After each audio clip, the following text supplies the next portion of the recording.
Në prokurorinë e posaçme po mbahet ceremonia e kalimit të detyrës nga Altin Dumani te kryetari i ri Klodian Braho, i cili u zgjodh me 7 vota të anëtarëve të KLP-s. Kreu i ri i SPAK Klodian Braho ka folur për herë të parë pas marrjes zyrtarisht të detyrës. Fillimisht ai vlerësoi paraardhësit e tij, Arben Krajon dhe Altin Dumanin, dhe theksoi se fokusi i tij do të jetë funksionimi i ligjit. Braho shpreh se misioni i SPAK shkon përtej mandateve personale, duke shtuar se do të punojë në interes të shqiptarëve. Marrja e kësaj detyre, më shumë se një moment simbolik, është një angazhim për të respektuar kushtetutën dhe ligjin, për të mbrojtur pavarësinë e SPAK dhe për të forcuar më tej besimin e qytetarëve. Falëmbështetjes së pakursyer të partnerëve ndërkombëtar, SPAK-u është konsoliduar si një strukturë solide e ndjekjes penale.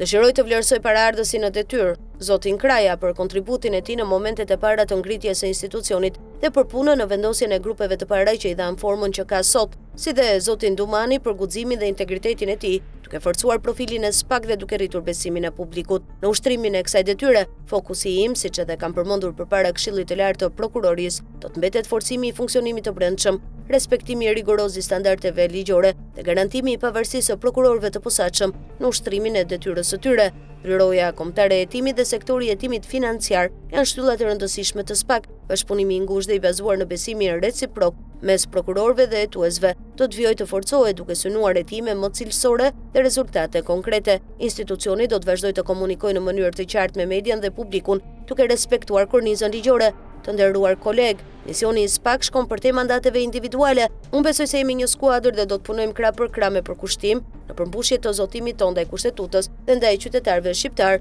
u shpreh Braho në ceremoninë e marrjes së detyrës.